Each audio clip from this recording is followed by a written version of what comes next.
Se vino a sumar otra muerte, la de Estefanía, la hija mayor de los Gutiérrez, que falleció el año pasado de forma inexplicable. Según el parte forense, Estefanía murió por asfixia pulmonar de manera súbita y sospechosa. Además, la niña que contaba... 1991, Madrid, Expediente Vallecas, el único caso paranormal que la policía española documentó y Hollywood adaptó. En el corazón del distrito madrileño de Vallecas, donde las calles estrechas abrazan edificios de ladrillo envejecido y las ventanas parecen observar cada movimiento con desconfianza, se alza el número 4 de la calle Luis Marín. Una construcción típica de los años 70, de fachada modesta y balcones de hierro forjado que han resistido décadas de inviernos madrileños. Pero esta dirección no es una más en el extenso mapa de la capital española.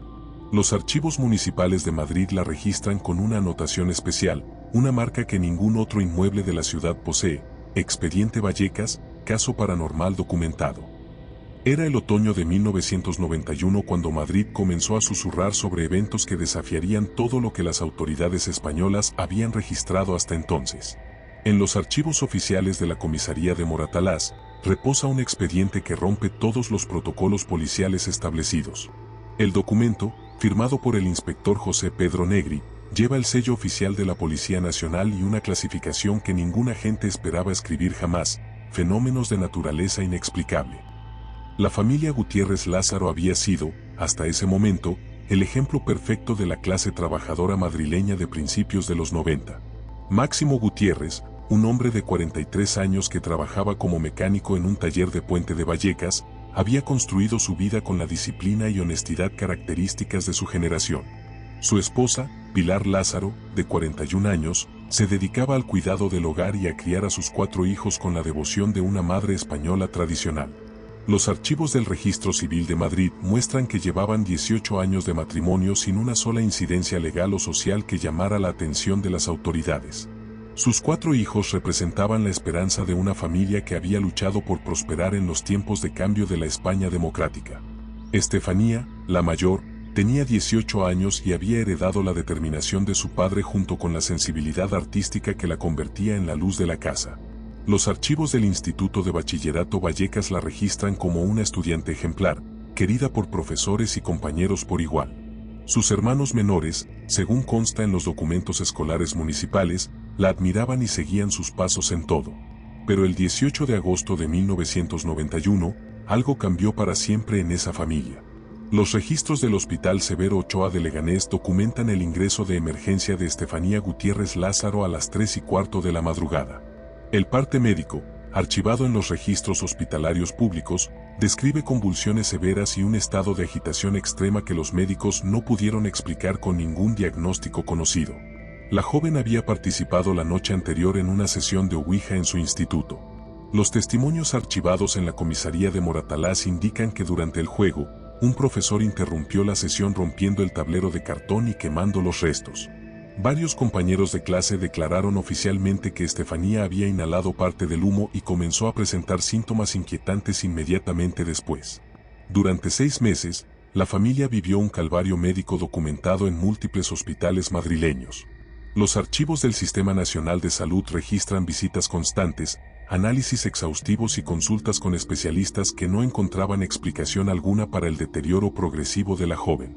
Los doctores Manuel Martín Aragón y Carmen Soto, cuyos informes reposan en los archivos médicos públicos, certificaron que todos los exámenes neurológicos, psiquiátricos y toxicológicos resultaron normales.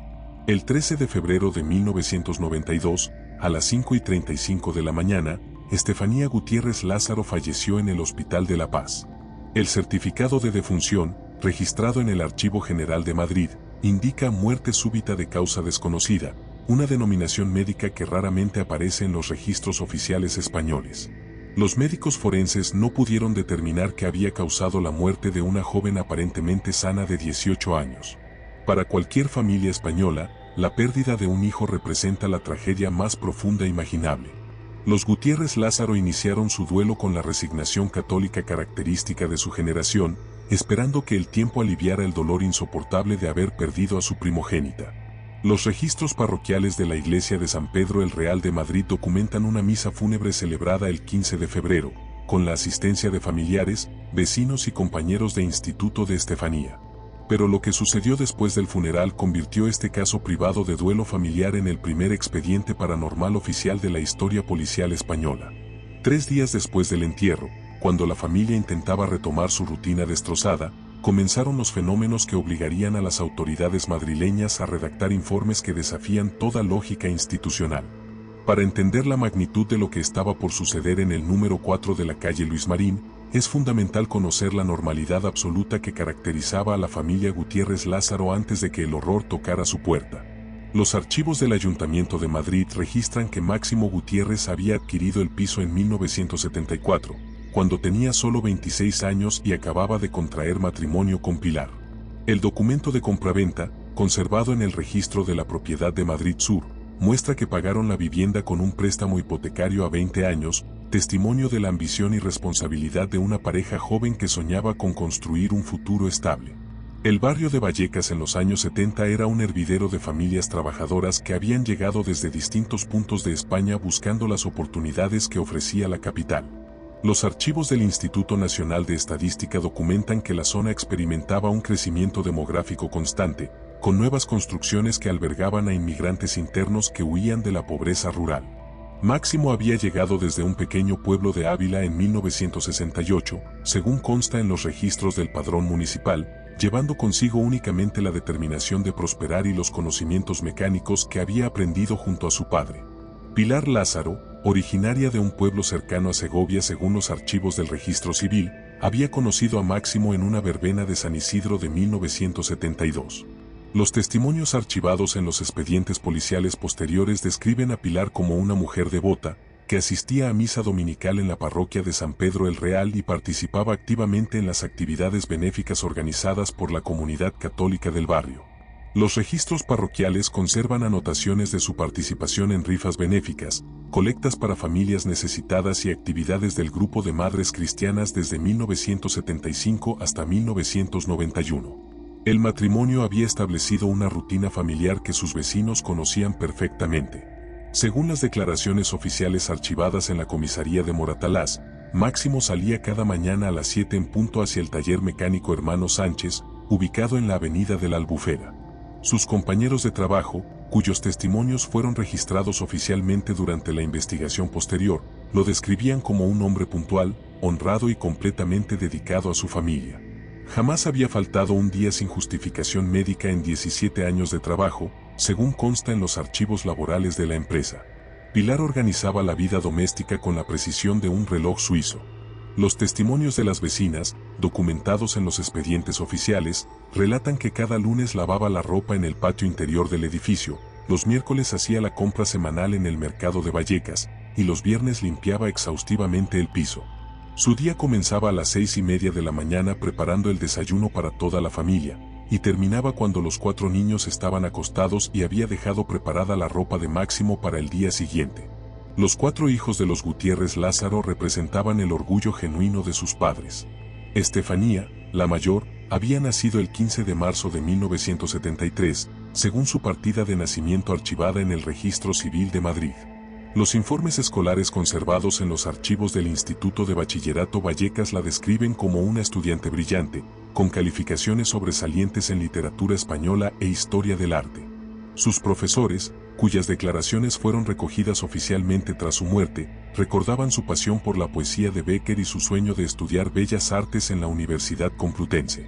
Pero Estefanía no era solo una estudiante ejemplar, era el corazón emocional de la familia Gutiérrez Lázaro. Los testimonios archivados de sus hermanos menores la describían como una segunda madre que los ayudaba con los deberes escolares, inventaba juegos para entretenerlos los días lluviosos y mediaba en sus disputas infantiles con la sabiduría de alguien mayor de lo que correspondía a sus 18 años. Los registros del Centro de Salud de Vallecas documentan que había acompañado a sus hermanos a todas las consultas médicas rutinarias cuando Pilar no podía ausentarse de sus obligaciones domésticas. David, el segundo hijo, tenía 16 años y cursaba segundo de bachillerato en el mismo instituto que Estefanía. Los archivos académicos lo registran como un estudiante promedio, más interesado en el fútbol que en los libros, pero sin problemas disciplinarios. Sus compañeros de clase, según testimonios oficiales, lo describían como un joven tranquilo que hablaba constantemente de su hermana mayor con evidente admiración. Los registros del Club Deportivo Vallecas documentan su participación en el equipo juvenil de fútbol durante 3 temporadas consecutivas. María José, de 14 años, era la artista de la familia después de Estefanía. Los archivos del Conservatorio Municipal de Madrid registran que tomaba clases de piano los sábados por la mañana desde 1988. Su profesora de música, cuyo testimonio fue archivado oficialmente, recordaba que María José tenía un talento natural para la melodía, pero que siempre preguntaba si Estefanía podría asistir a sus recitales escolares. La relación entre las dos hermanas era tan estrecha que raramente se las veía separadas durante los fines de semana. El menor, Juan Carlos, de 12 años, completaba el cuadro familiar con su energía infantil y su curiosidad insaciable. Los registros de la escuela primaria San Patricio lo describen como un niño extrovertido y popular entre sus compañeros, aunque con una dependencia emocional notable hacia Estefanía. Sus maestros, cuyos informes fueron archivados en los expedientes oficiales, anotaban que frecuentemente mencionaba a su hermana mayor durante las clases y que había mostrado signos de ansiedad cuando ella enfermó durante los últimos meses de 1991.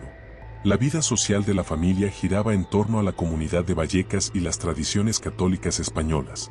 Los archivos parroquiales documentan que asistían en familia a la misa dominical de las 11 de la mañana en San Pedro el Real, ocupando siempre la misma fila de bancos del lado izquierdo de la nave principal. Durante las fiestas del barrio, celebradas cada agosto en honor a la Virgen de la Paloma, los Gutiérrez Lázaro participaban en las verbenas comunitarias organizadas en la Plaza de Mariana Pineda. Los testimonios oficiales de los vecinos del edificio pintan el retrato de una familia completamente integrada en la vida del inmueble. Carmen Sánchez, vecina del segundo piso, declaró oficialmente que Pilar le prestaba azúcar y harina cuando le faltaba para cocinar, y que siempre se ofrecía voluntaria para recoger correspondencia cuando alguien se ausentaba de vacaciones. Francisco Ruiz, portero del edificio durante 15 años, cuyo testimonio fue archivado en los expedientes policiales, afirmaba que jamás había recibido una queja sobre ruidos, disputas o comportamientos inadecuados de la familia Gutiérrez Lázaro. Las vacaciones anuales de la familia seguían un patrón invariable que los vecinos conocían perfectamente.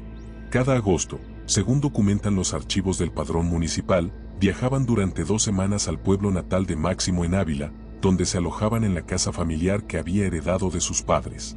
Los testimonios archivados de familiares abulenses los describían como visitantes esperados que mantenían las tradiciones rurales y participaban en las fiestas patronales del pueblo con genuino entusiasmo.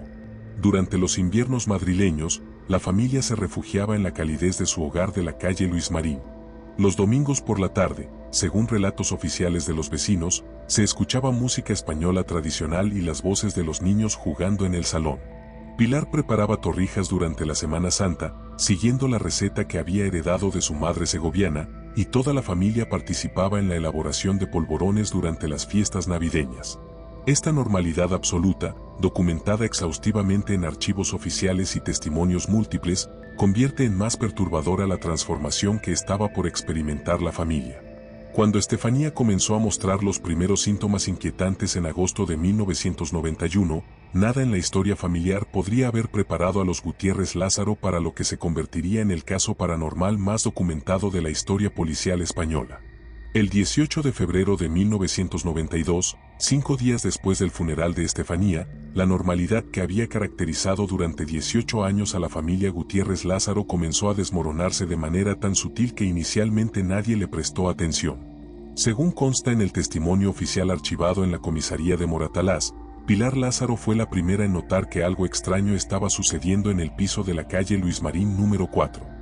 Eran las 6:30 de la mañana cuando Pilar se dirigió a la cocina para preparar el desayuno familiar, siguiendo la rutina inquebrantable que había mantenido durante casi 2 décadas de matrimonio. Al entrar en la cocina, encontró todos los armarios superiores abiertos de par en par, con las puertas balanceándose ligeramente como si acabaran de ser movidas por una mano invisible. El testimonio oficial de Pilar, registrado word por el inspector José Pedro Negri, describe su primera reacción como una mezcla de confusión y molestia, asumiendo que alguno de sus hijos había estado buscando algo durante la noche. Pero cuando interrogó a David, María José y Juan Carlos durante el desayuno, los 3 hermanos negaron categóricamente haber estado en la cocina después de la cena. Sus declaraciones, archivadas individualmente en los expedientes policiales, coinciden en todos los detalles. Habían cenado a las 9 de la noche, habían visto televisión en el salón hasta las 10:30 y se habían acostado inmediatamente después sin volver a salir de sus habitaciones. Máximo, por su parte, confirmó oficialmente que había dormido profundamente toda la noche y no había escuchado ningún ruido proveniente de la cocina. Durante los siguientes 3 días, los armarios de la cocina aparecían abiertos cada mañana sin excepción. Pilar comenzó a cerrarlos específicamente antes de acostarse, girando las manillas hasta asegurarse de que estaban completamente sellados. Según su testimonio oficial, incluso llegó a colocar pequeños trozos de papel entre las puertas para verificar si alguien las abría durante la noche. Cada amanecer, encontraba los papeles en el suelo y los armarios abiertos de la misma manera inexplicable.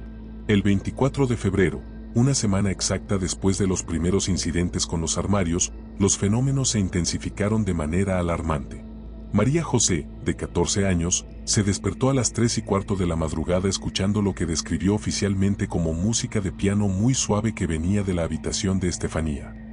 Su declaración, archivada en los registros policiales, indica que reconoció inmediatamente la melodía, Für Elise de Beethoven, la pieza favorita que Estefanía solía tocar en el piano familiar durante las tardes dominicales. Aterrorizada pero movida por la curiosidad, María José salió de su habitación y caminó silenciosamente por el pasillo hacia la habitación de su hermana fallecida. La puerta estaba completamente cerrada, tal como la habían dejado después del funeral, pero la música continuaba sonando con una claridad perfecta desde el interior. Según su testimonio oficial, pudo escuchar cada nota con una precisión que la convenció de que alguien estaba realmente tocando el piano de la familia, que se encontraba en el salón principal, no en la habitación de Estefanía. Cuando María José despertó a sus padres, la música se detuvo abruptamente. Máximo y Pilar corrieron hacia la habitación de Estefanía, pero la encontraron exactamente como la habían dejado: la cama intacta, los objetos personales en sus lugares habituales, y un silencio absoluto que contrastaba dramáticamente con lo que María José juraba haber escuchado minutos antes. El piano del salón, según verificaron inmediatamente, estaba cerrado y cubierto con la funda que Pilar había colocado después del funeral. Los testimonios oficiales de los 3 miembros de la familia que investigaron el incidente esa noche coinciden en un detalle particularmente perturbador. Cuando abrieron la habitación de Estefanía para verificar el origen de la música, el aire interior estaba considerablemente más frío que el resto del piso, a pesar de que la calefacción había estado funcionando normalmente durante toda la noche. Máximo, cuya declaración fue archivada oficialmente, estimó que la diferencia de temperatura era de al menos 10 grados centígrados. Durante los días siguientes, los fenómenos comenzaron a manifestarse con una frecuencia que convertía la vida familiar en una experiencia de tensión constante. Los archivos policiales documentan que entre el 25 de febrero y el 5 de marzo de 1992, la familia registró 14 incidentes distintos que desafiaban toda explicación racional. El 1 de marzo, Juan Carlos, el hijo menor de 12 años, despertó a toda la familia a las 4 de la madrugada gritando que Estefanía estaba parada junto a su cama hablándole. Su testimonio oficial, tomado por psicólogos especializados en entrevistas infantiles para garantizar su veracidad, describe con detalles específicos la aparición de su hermana mayor. Según Juan Carlos, Estefanía llevaba puesto el vestido blanco que habían elegido para su funeral, pero su cara parecía triste y quería decirme algo importante que yo no podía entender. El niño insistía en que la aparición había durado aproximadamente 5 minutos, durante los cuales Estefanía había intentado comunicarse moviendo los labios sin producir sonido audible. Cuando Juan Carlos intentó acercarse para escuchar mejor, la figura se había desvanecido gradualmente como humo que se va con el viento. Los padres encontraron al niño en estado de agitación extrema, pero completamente consciente y capaz de proporcionar detalles coherentes sobre lo que había experimentado. Los registros médicos del Centro de Salud de Vallecas documentan que Pilar llevó a Juan Carlos a consulta psicológica el 2 de marzo, preocupada por el impacto emocional que la muerte de Estefanía pudiera estar causando en el menor de sus hijos. La doctora Carmen Ruiz Sánchez, cuyo informe fue archivado oficialmente, concluyó que Juan Carlos no mostraba signos de trauma psicológico severo ni de tendencias alucinatorias. El niño demostraba una estabilidad mental normal para su edad, lo que hacía más desconcertante la precisión y coherencia de su relato sobre la aparición. El 4 de marzo, los fenómenos alcanzaron una nueva dimensión de intensidad cuando comenzaron a afectar a objetos físicos de manera documentable. David, el hijo de 16 años, Se encontraba estudiando en su habitación aproximadamente a las 8 de la noche cuando todos los libros de su escritorio fueron lanzados violentamente contra la pared opuesta. Su testimonio oficial describe que los libros no cayeron ni se deslizaron, sino que fueron arrojados con fuerza como si una mano invisible los hubiera tomado y los hubiera tirado con rabia. Máximo y Pilar, que se encontraban cenando en la cocina, escucharon el estrépito y corrieron inmediatamente hacia la habitación de David. Lo encontraron sentado en su silla, completamente inmóvil por el shock, rodeado de libros esparcidos por toda la habitación. Según el testimonio oficial de Máximo, verificó cuidadosamente las ventanas para descartar corrientes de aire fuertes, pero todas estaban cerradas herméticamente. No existía explicación física alguna para la fuerza que había sido necesaria para lanzar los libros a una distancia de casi 3 metros.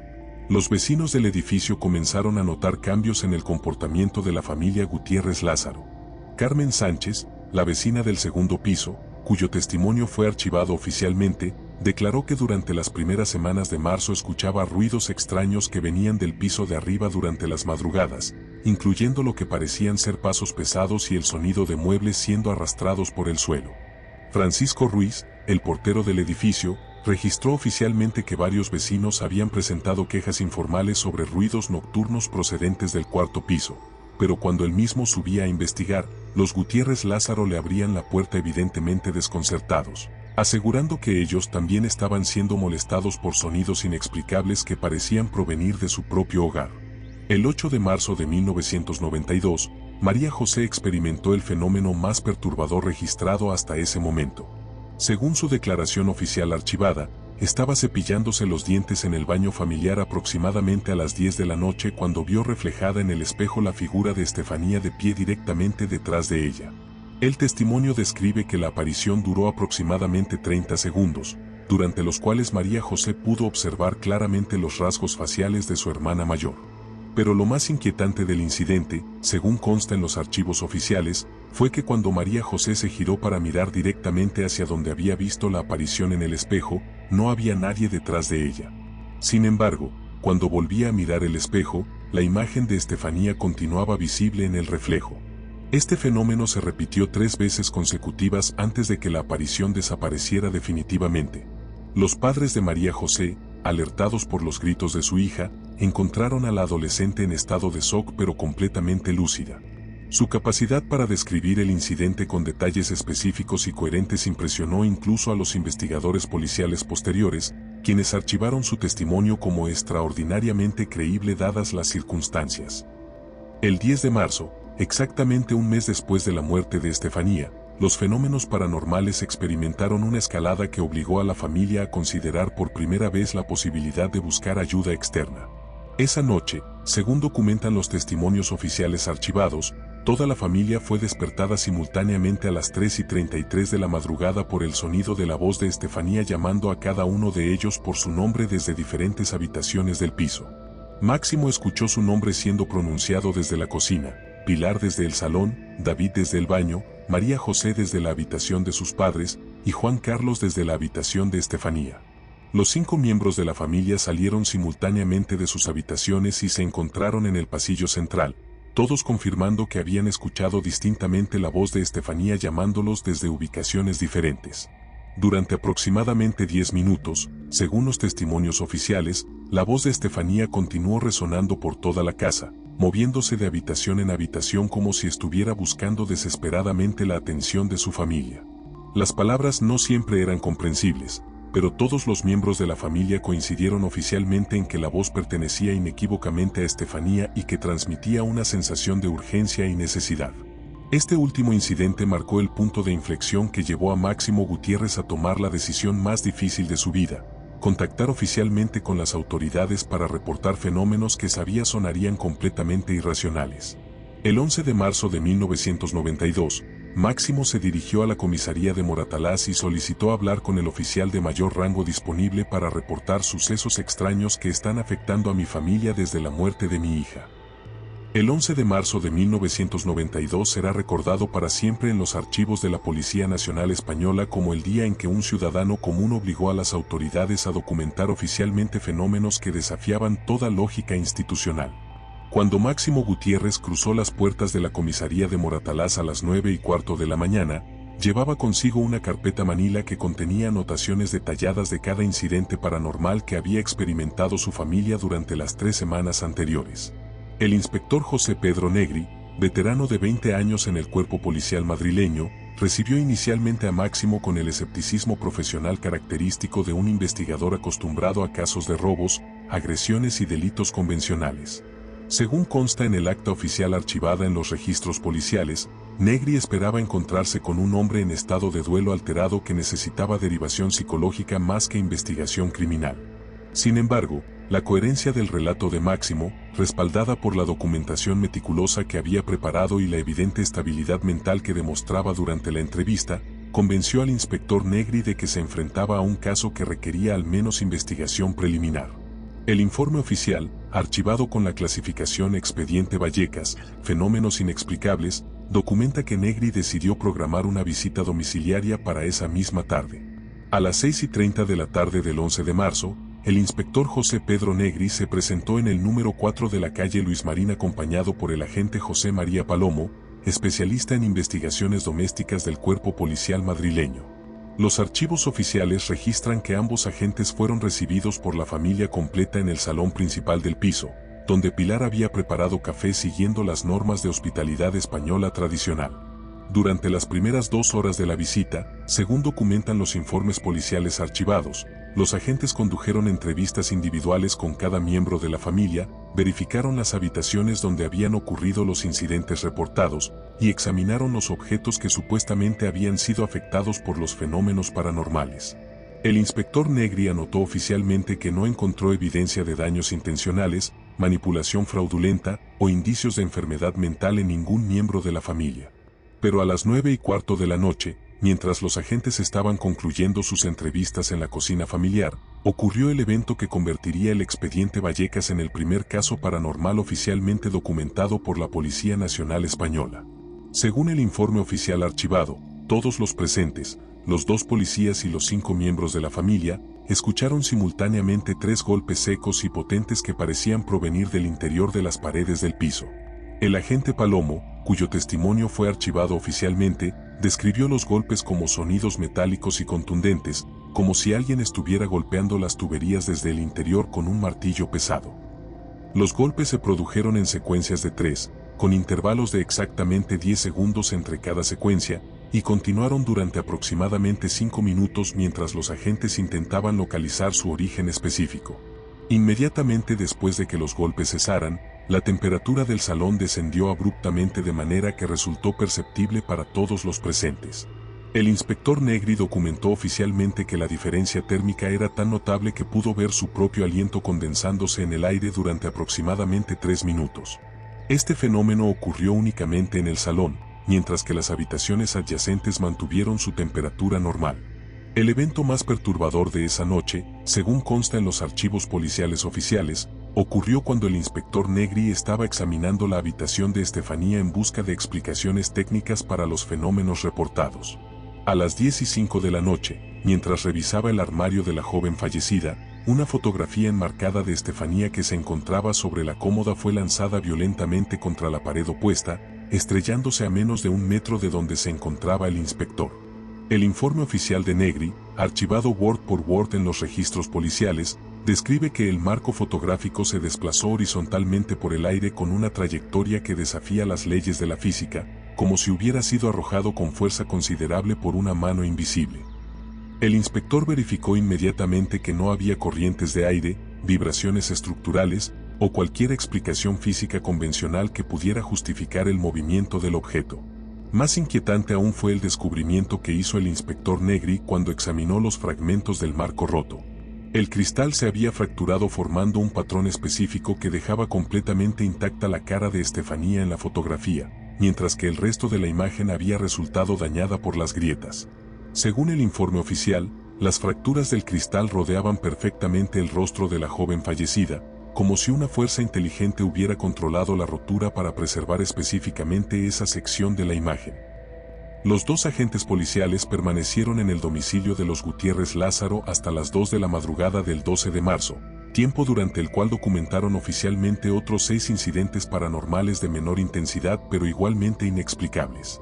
Estos incluyeron el sonido de pasos en el pasillo cuando todos los ocupantes del piso estaban sentados en el salón, la apertura y cierre repetido de la puerta del baño sin intervención humana, y fluctuaciones en la intensidad de la luz eléctrica que no pudieron ser atribuidas a problemas en la instalación. El informe final del inspector Negri, archivado oficialmente el 13 de marzo de 1992, concluía que los fenómenos observados directamente por los agentes firmantes no pueden ser explicados mediante causas convencionales conocidas y requieren investigación adicional por parte de especialistas en fenómenos anómalos. Esta conclusión oficial convirtió el expediente Vallecas en un precedente sin igual en la historia policial española. Durante las 2 semanas siguientes a la visita policial oficial, los fenómenos paranormales en el hogar de los Gutiérrez Lázaro se intensificaron hasta alcanzar niveles que ponían en peligro la estabilidad psicológica de toda la familia. Los archivos del Centro de Salud Mental de Vallecas documentan que Pilar Lázaro solicitó consulta psicológica familiar el 15 de marzo, reportando que los sucesos extraños están afectando el sueño y la alimentación de todos mis hijos. El doctor Fernando Martínez Coca, psicólogo clínico especializado en trauma familiar, cuyo informe fue archivado oficialmente, examinó individualmente a cada miembro de la familia Gutiérrez Lázaro entre el 16 y el 18 de marzo. Sus conclusiones, registradas en los archivos médicos públicos, determinaron que ningún miembro de la familia mostraba signos de enfermedad mental, tendencias alucinatorias o capacidad de simulación que pudiera explicar la coherencia y precisión de sus testimonios sobre los fenómenos paranormales. Más significativo aún fue el hallazgo del Dr. Martínez Coca de que todos los miembros de la familia describían los mismos eventos con detalles idénticos cuando eran entrevistados por separado, sin posibilidad de coordinación previa. El informe médico oficial concluía que la probabilidad de que 5 personas inventen independientemente los mismos detalles específicos sobre eventos complejos es estadísticamente despreciable. El 20 de marzo de 1992, los fenómenos alcanzaron una intensidad que obligó a la familia a considerar abandonar temporalmente su hogar. Según los testimonios oficiales archivados, esa noche María José fue víctima del ataque paranormal más violento documentado hasta ese momento. La adolescente de 14 años estaba durmiendo en su habitación cuando fue despertada por la sensación de que algo invisible me estaba tirando de los pies hacia el pie de la cama. El testimonio oficial de María José, tomado por psicólogos especializados para garantizar su fiabilidad, describe que sintió manos frías y fuertes sujetando sus tobillos y arrastrándola gradualmente hacia los pies de la cama mientras ella intentaba resistirse aferrándose a las sábanas. El fenómeno duró aproximadamente 3 minutos, durante los cuales la adolescente gritó pidiendo ayuda hasta que sus padres irrumpieron en la habitación. Cuando Máximo y Pilar entraron en la habitación de María José, la encontraron completamente despierta y aterrorizada en el pie de su cama, con las sábanas y la manta completamente desordenadas como si efectivamente hubiera sido arrastrada desde la cabecera. Más perturbador aún fue el descubrimiento de marcas rojas alrededor de los tobillos de la adolescente, que según el informe médico archivado oficialmente eran consistentes con presión ejercida por manos humanas, pero sin presencia de huellas dactilares identificables. El doctor Carmen Soto, pediatra del Centro de Salud de Vallecas, examinó las marcas en los tobillos de María José el 21 de marzo y certificó oficialmente que eran hematomas frescos causados por presión externa considerable, incompatibles con autolesión o traumatismo accidental. El informe médico archivado establecía que las marcas tenían exactamente las dimensiones y la distribución que correspondían a manos adultas, pero no mostraban las características típicas de agresión humana convencional. Los hermanos menores de María José, David y Juan Carlos, confirmaron oficialmente haber escuchado los gritos de su hermana y haber visto el estado de desorden de su habitación cuando sus padres les permitieron entrar después del incidente. Sus testimonios, archivados individualmente, coinciden en todos los detalles y demuestran una coherencia que impresionó a los investigadores posteriores. El incidente con María José marcó el comienzo de una escalada de fenómenos violentos que se concentraron particularmente en los hijos menores de la familia. El 23 de marzo, Juan Carlos, de 12 años, experimentó un ataque similar mientras intentaba hacer sus deberes escolares en la mesa del comedor. Según su testimonio oficial, todos mis cuadernos y libros empezaron a volar por el aire como si alguien los estuviera tirando contra las paredes con mucha fuerza. El niño describió oficialmente que los objetos no caían ni se deslizaban, sino que eran lanzados con rabia, siguiendo trayectorias imposibles que desafiaban la gravedad. Algunos libros fueron arrojados hacia arriba contra el techo, otros horizontalmente contra las paredes, y varios cuadernos fueron aparentemente estrujados y después lanzados al suelo como pelotas de papel arrugado. Máximo Gutiérrez, que presenció directamente este incidente, proporcionó un testimonio oficial archivado que describe la imposibilidad física de los movimientos que observó. Según su declaración, los libros se movían en el aire como si manos invisibles los estuvieran manipulando, pero siguiendo patrones que ninguna persona real podría haber ejecutado estando en esa habitación. El 25 de marzo, David, el hijo de 16 años, se convirtió en objetivo de los fenómenos más aterrorizantes documentados hasta ese momento. El joven estaba duchándose en el baño familiar aproximadamente a las 8 de la noche cuando el agua caliente se transformó súbitamente en agua helada durante exactamente 3 minutos y 33 segundos, según cronometró posteriormente su padre. Pero lo más inquietante del incidente, según el testimonio oficial de David archivado en los expedientes policiales, fue que durante esos 3 minutos escuchó claramente la voz de Estefanía susurrándole "perdóname" repetidamente desde algún lugar indefinible del baño. La voz no parecía provenir de ningún punto específico, sino que rodeaba completamente al joven como si surgiera de las propias paredes del baño. Cuando David salió de la ducha, encontró escrito en el vapor del espejo del baño la palabra "perdón" trazada con letras perfectamente legibles. El joven llamó inmediatamente a sus padres, quienes confirmaron oficialmente haber visto la escritura en el espejo antes de que se desvaneciera con la condensación. Máximo tomó fotografías de la escritura, que fueron posteriormente archivadas como evidencia física en los registros policiales. Los vecinos del edificio comenzaron a reportar oficialmente disturbios nocturnos procedentes del piso de los Gutiérrez Lázaro que superaban cualquier cosa que hubieran experimentado anteriormente. Carmen Sánchez, la vecina del segundo piso, presentó una queja formal ante la administración del edificio el 27 de marzo, describiendo ruidos como de muebles pesados siendo arrastrados, golpes metálicos constantes y voces que parecían discutir violentamente durante las madrugadas. Francisco Ruiz, el portero, documentó oficialmente que durante la última semana de marzo había recibido 17 quejas de distintos vecinos sobre los ruidos procedentes del cuarto piso. Sin embargo, cuando subía a investigar, encontraba a la familia Gutiérrez Lázaro evidentemente angustiada por los mismos sonidos que estaban molestando al resto del edificio, sin capacidad alguna de controlarlos o explicar su origen. El 29 de marzo de 1992, los fenómenos alcanzaron una intensidad que obligó al inspector Negri a solicitar refuerzos especializados de Madrid capital. Esa noche, según documentan los archivos oficiales, todos los miembros de la familia fueron despertados simultáneamente por el sonido de cristales rompiéndose en toda la casa. Sin embargo, cuando encendieron las luces y revisaron exhaustivamente cada habitación, no encontraron ni un solo objeto roto o dañado. El sonido de cristales haciéndose pedazos continuó durante aproximadamente 20 minutos, moviéndose de habitación en habitación como si una presencia invisible estuviera destruyendo sistemáticamente objetos de vidrio que no existían físicamente. Durante este episodio, según los testimonios oficiales archivados, la familia se refugió junta en el salón principal, abrazándose mutuamente mientras escuchaban la destrucción aparente de su hogar sin poder hacer nada para detenerla. Este último incidente convenció finalmente a Máximo Gutiérrez de que necesitaba buscar ayuda más allá de las autoridades policiales convencionales. El 30 de marzo, contactó oficialmente con el padre José María Pilón, párroco de la iglesia de San Pedro el Real, para solicitar una investigación eclesiástica de los fenómenos que estaban destruyendo la estabilidad de su familia. La decisión de involucrar a la Iglesia Católica marcó el comienzo de una nueva fase en el expediente Vallecas, donde las autoridades civiles y religiosas colaborarían por primera vez en la historia española para documentar oficialmente fenómenos que desafiaban tanto las leyes de la física como las creencias religiosas tradicionales. El 30 de marzo de 1992, cuando Máximo Gutiérrez cruzó el umbral de la parroquia de San Pedro el Real para solicitar ayuda eclesiástica, llevaba consigo una carpeta que contenía toda la documentación oficial acumulada durante mes y medio de fenómenos paranormales, informes policiales, certificados médicos, fotografías de evidencias físicas y testimonios archivados de 14 testigos independientes. Su decisión de involucrar a la Iglesia Católica representaba el último recurso de un hombre desesperado que había agotado todas las vías convencionales sin encontrar respuestas.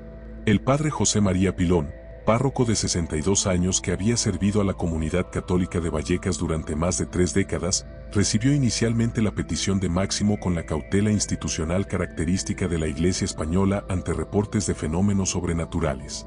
Los archivos eclesiásticos de la Archidiócesis de Madrid documentan que el padre Pilón había manejado únicamente 3 casos de supuestos fenómenos paranormales durante toda su carrera sacerdotal, y ninguno había requerido intervención más allá de oraciones de bendición doméstica. Sin embargo, la documentación oficial que Máximo presentó al padre Pilón, especialmente los informes policiales firmados por el inspector Negri y los certificados médicos del Centro de Salud de Vallecas, convenció al sacerdote de que se enfrentaba a un caso que requería investigación eclesiástica formal. Según consta en los archivos parroquiales, el padre Pilón contactó inmediatamente con el vicario general de la Archidiócesis de Madrid para solicitar autorización para iniciar una investigación oficial según los protocolos católicos establecidos. El 2 de abril de 1992, el padre Pilón realizó su primera visita oficial al domicilio de los Gutiérrez Lázaro, acompañado por el padre Antonio Rodríguez, especialista en fenómenos extraordinarios de la Archidiócesis de Madrid. Los archivos eclesiásticos registran que ambos sacerdotes llegaron al número 4 de la calle Luis Marín llevando agua bendita, aceite consagrado y una reliquia de San Judas Tadeo, patrono de las causas imposibles. Durante las primeras 4 horas de la visita eclesiástica, según documentan los informes oficiales archivados en la archidiócesis, los sacerdotes condujeron entrevistas espirituales individuales con cada miembro de la familia, examinaron las habitaciones donde habían ocurrido los fenómenos más intensos, y realizaron oraciones de protección en cada espacio del domicilio. El padre Pilón anotó oficialmente que la familia demostraba una fe católica sólida y tradicional, sin indicios de prácticas esotéricas o involucramiento con actividades ocultistas. Pero a las 8:15 de la noche, mientras los sacerdotes estaban realizando una bendición en la habitación de Estefanía, ocurrió el fenómeno que convertiría el caso en una investigación eclesiástica de máxima prioridad. Según el informe oficial del padre Pilón archivado en los registros de la archidiócesis, ambos sacerdotes escucharon simultáneamente una voz femenina joven que pronunció claramente las palabras «Mamá, papá, estoy bien» desde el interior del armario cerrado de la habitación. La voz, según describe el padre Rodríguez en su testimonio oficial archivado, era inequívocamente la de una joven adolescente, con acento madrileño típico, que hablaba con una tranquilidad y claridad que contrastaba dramáticamente con la tensión del momento. Los dos sacerdotes abrieron inmediatamente el armario, pero no encontraron fuente alguna que pudiera explicar el origen de la voz que ambos habían escuchado con perfecta nitidez. Más perturbador aún fue lo que ocurrió cuando el padre Pilón intentó rociar agua bendita en el interior del armario. Según su informe oficial, el agua bendita parecía evaporarse antes de tocar las superficies interiores del armario, como si una fuente de calor invisible la convirtiera en vapor instantáneamente. Este fenómeno se repitió 3 veces consecutivas, utilizando agua bendita de 3 recipientes diferentes que habían sido consagrados en ceremonias distintas. Los padres de familia, Máximo y Pilar, confirmaron oficialmente que la voz escuchada por los sacerdotes pertenecía sin duda alguna a su hija fallecida Estefanía. Sus testimonios, archivados individualmente en los registros eclesiásticos, coinciden en que las palabras pronunciadas por la voz reflejaban exactamente la personalidad cariñosa y tranquilizadora que había caracterizado a Estefanía durante toda su vida. Durante los 5 días siguientes a la primera visita eclesiástica, los fenómenos paranormales experimentaron una transformación notable. En lugar de manifestaciones violentas o aterrorizantes, los eventos se volvieron más comunicativos y aparentemente orientados hacia la consolación familiar. Los archivos del padre Pilón documentan que entre el 3 y el 7 de abril, la familia reportó 8 incidentes paranormales que transmitían mensajes específicos de tranquilidad y despedida. El 4 de abril, María José encontró sobre su almohada una flor fresca que no había estado allí cuando se acostó la noche anterior. La flor, identificada oficialmente por el botánico municipal como una margarita blanca perfectamente conservada, apareció acompañada de una nota manuscrita que decía «Para mi hermana favorita, E». Los análisis de grafología solicitados por el padre Pilón a la Universidad Complutense de Madrid determinaron que la escritura era consistente con la caligrafía de una adolescente de 18 años, pero imposible de verificar sin muestras comparativas suficientes. El 5 de abril, Juan Carlos, el hijo menor, despertó afirmando que Estefanía había aparecido en sus sueños para decirle que ya no tenía dolor y que pronto dejaría de venir a casa para que la familia pudiera descansar. El testimonio del niño, registrado oficialmente por psicólogos especializados, describía el sueño con detalles específicos que demostraban coherencia narrativa y estabilidad emocional notable para un niño de 12 años que había experimentado trauma reciente. David, el hijo de 16 años, reportó oficialmente que el 6 de abril encontró su habitación completamente reorganizada cuando regresó del instituto, con todos sus libros ordenados alfabéticamente y sus ropas dobladas con una precisión que reconocía como característica de los hábitos domésticos de Estefanía. Según su testimonio archivado, la reorganización había sido realizada exactamente de la manera en que su hermana mayor solía ayudarle a mantener ordenado su espacio personal. El 7 de abril de 1992 marcó el comienzo del último intento sistemático de solución eclesiástica.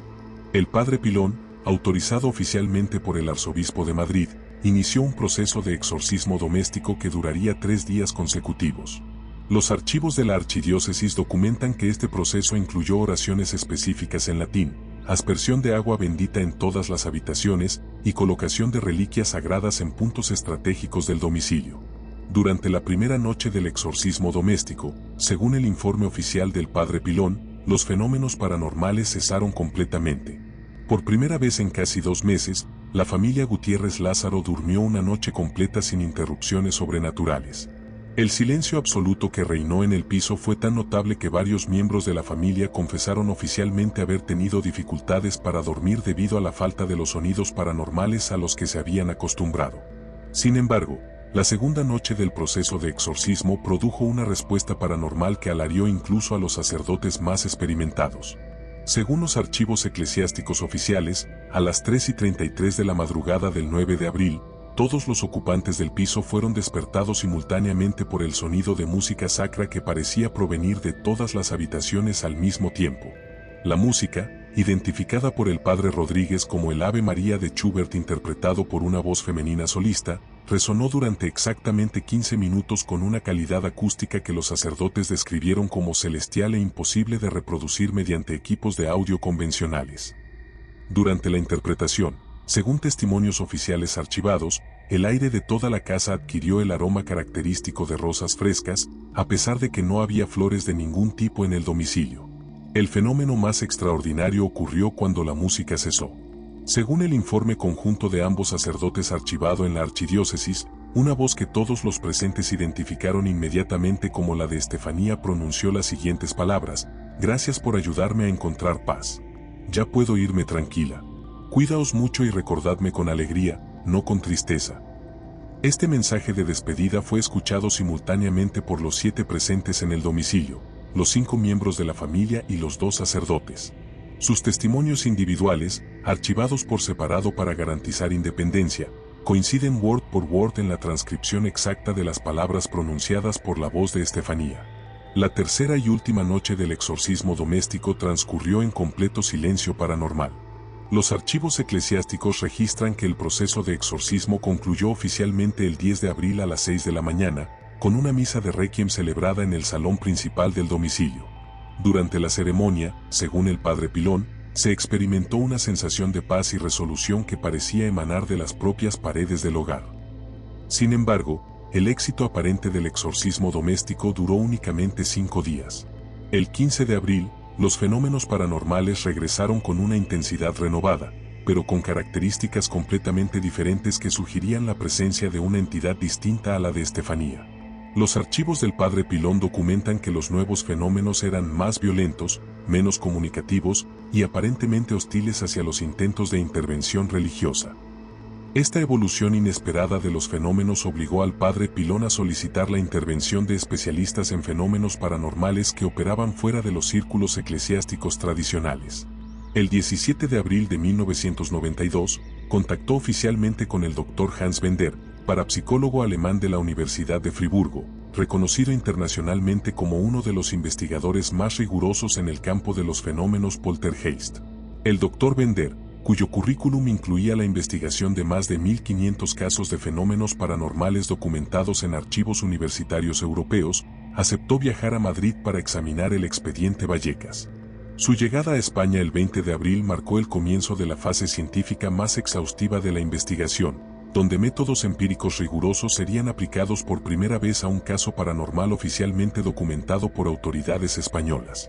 Los archivos de la Universidad de Friburgo registran que el Dr. Bender trasladó a Madrid un equipamiento científico valorado en más de 2 millones de pesetas de la época, incluyendo detectores de campos electromagnéticos, termómetros de precisión, equipos de grabación de audio de alta fidelidad y cámaras fotográficas especializadas en condiciones de baja luminosidad. Durante los 3 días que el Dr. Bender permaneció en el domicilio de los Gutiérrez Lázaro, según documentan sus informes archivados en los registros universitarios alemanes, registró 47 fenómenos paranormales distintos utilizando metodología científica rigurosa. Sus mediciones establecieron fluctuaciones de temperatura de hasta 20 grados centígrados en periodos de tiempo imposiblemente breves, alteraciones en los campos magnéticos locales que desafiaban explicaciones físicas convencionales, y grabaciones de audio que capturaron voces humanas sin fuente identificable. El informe final del Dr. Bender, archivado oficialmente en la Universidad de Friburgo y traducido para los archivos españoles, concluía que los fenómenos observados en el domicilio de la familia Gutiérrez Lázaro representan manifestaciones paranormales auténticas que no pueden ser explicadas mediante fraude, alucinación o causas físicas convencionales conocidas por la ciencia contemporánea. Sin embargo, ni la intervención eclesiástica ni la investigación científica lograron proporcionar una solución definitiva para los fenómenos que continuaban afectando a la familia. El 23 de abril de 1992, después de más de 2 meses de fenómenos paranormales constantes, Máximo y Pilar Gutiérrez tomaron la decisión más difícil de sus vidas: abandonar temporalmente su hogar para proteger la estabilidad psicológica de sus 3 hijos supervivientes. El 23 de abril de 1992, cuando la familia Gutiérrez Lázaro cerró por última vez la puerta del número 4 de la calle Luis Marín, llevaban consigo únicamente maletas con ropa básica y la documentación oficial que certificaba 2 meses y 5 días de fenómenos paranormales que habían transformado su hogar en el epicentro del caso más extraordinario de la historia policial española. Los archivos del Ayuntamiento de Madrid registran que esa mañana, Máximo presentó una solicitud oficial de ausencia temporal del domicilio por causas extraordinarias, convirtiéndose en el único documento municipal de este tipo archivado en los registros administrativos madrileños. La decisión de abandonar temporalmente su hogar no había sido tomada a la ligera por una familia que había luchado durante 18 años para construir su estabilidad económica y social en Vallecas. Los archivos de los servicios sociales del distrito documentan que Máximo había agotado todas sus opciones. La intervención policial había confirmado la autenticidad de los fenómenos sin poder detenerlos. El exorcismo eclesiástico había proporcionado únicamente alivio temporal, y la investigación científica internacional había validado la realidad de las manifestaciones sin ofrecer soluciones prácticas. Los 3 hijos supervivientes de la familia, David de 16 años, María José de 14 y Juan Carlos de 12, fueron trasladados inicialmente a la casa de los abuelos maternos en Segovia, según consta en los registros del Padrón Municipal segoviano. Los informes psicológicos archivados en el Centro de Salud Mental de Segovia documentan que los 3 menores mostraban signos de trauma moderado pero no requerían hospitalización psiquiátrica, demostrando una resistencia emocional notable considerando las circunstancias extraordinarias que habían experimentado. Mientras la familia intentaba reconstruir su vida lejos del epicentro paranormal, el piso abandonado de la calle Luis Marín se convertía en objeto de fascinación morbosa para la comunidad madrileña. Francisco Ruiz, el portero del edificio, cuyo testimonio fue archivado oficialmente, reportó que durante las primeras semanas después de la partida de los Gutiérrez Lázaro, continuaba escuchando ruidos ocasionales que parecían provenir del 4º piso vacío, especialmente durante las madrugadas de los días 13 de cada mes.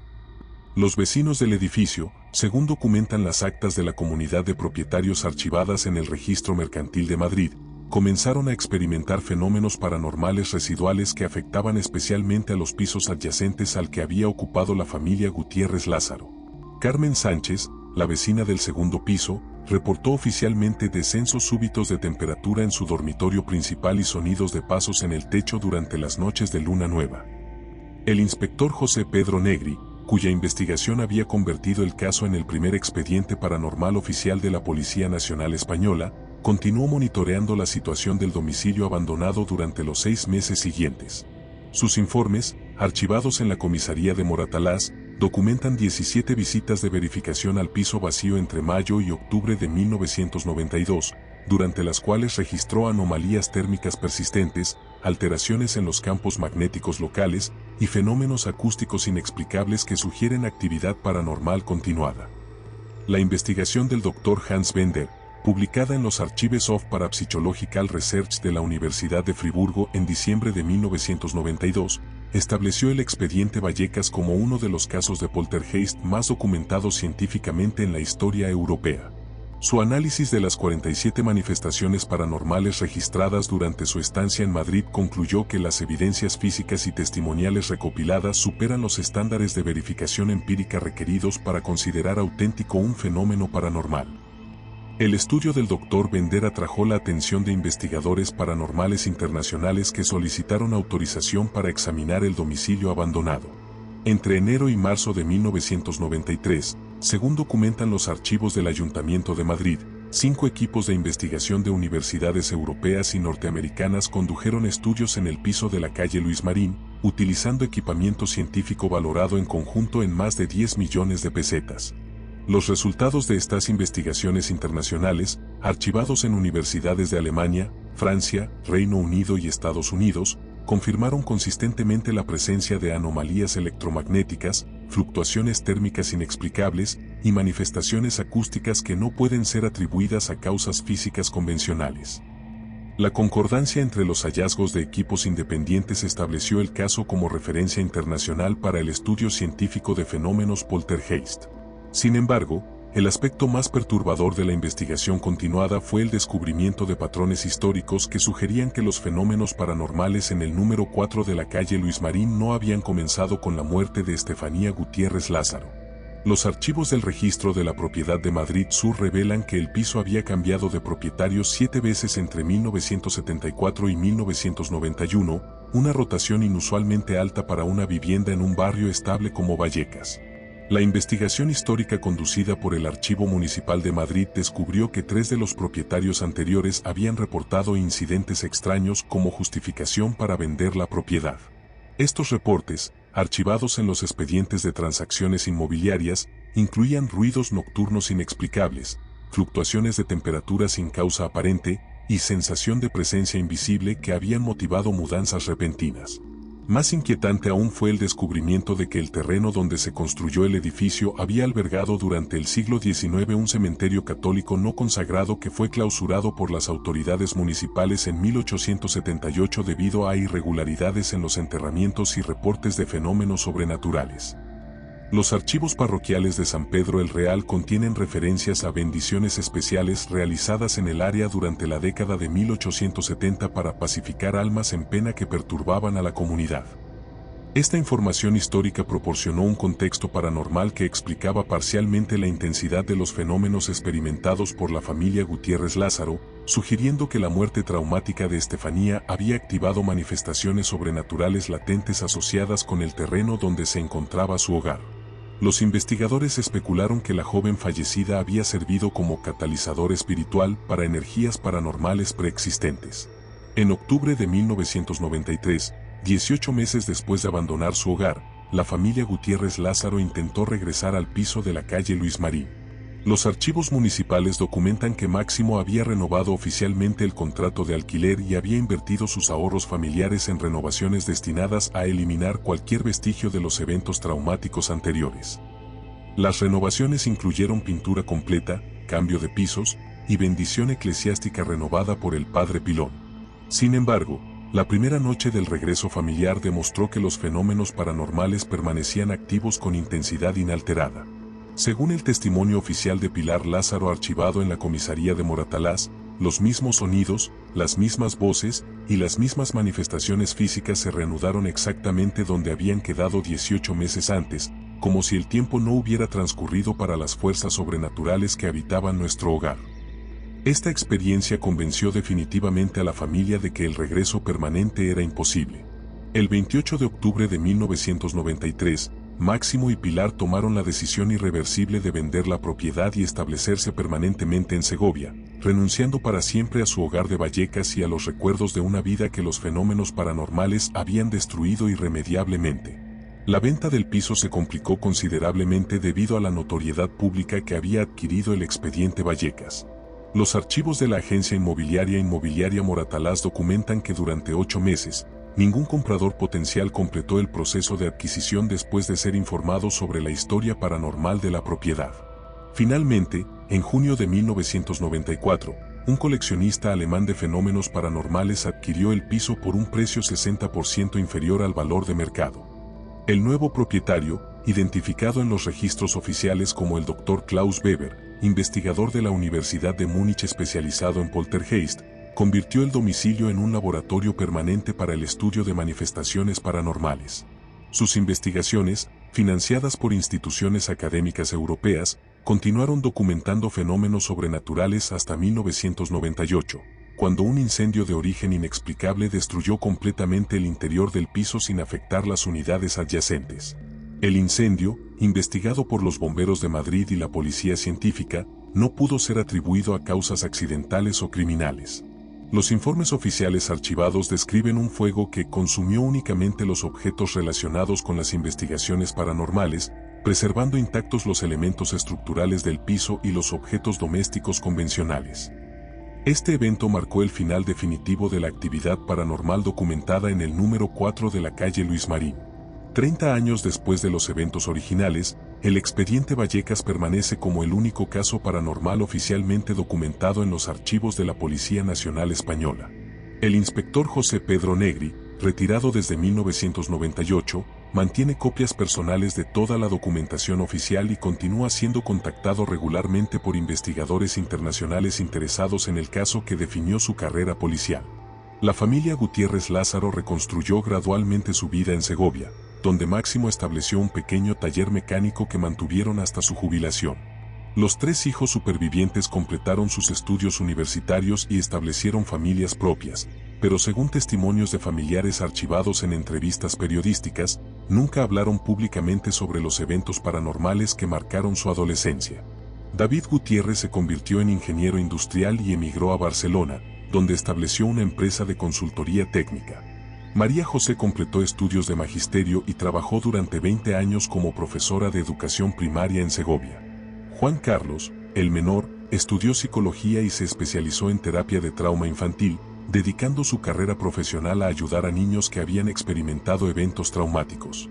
Máximo Gutiérrez falleció en 2008 a los 70 años, llevándose a la tumba secretos sobre el expediente Vallecas que nunca compartió con investigadores o periodistas.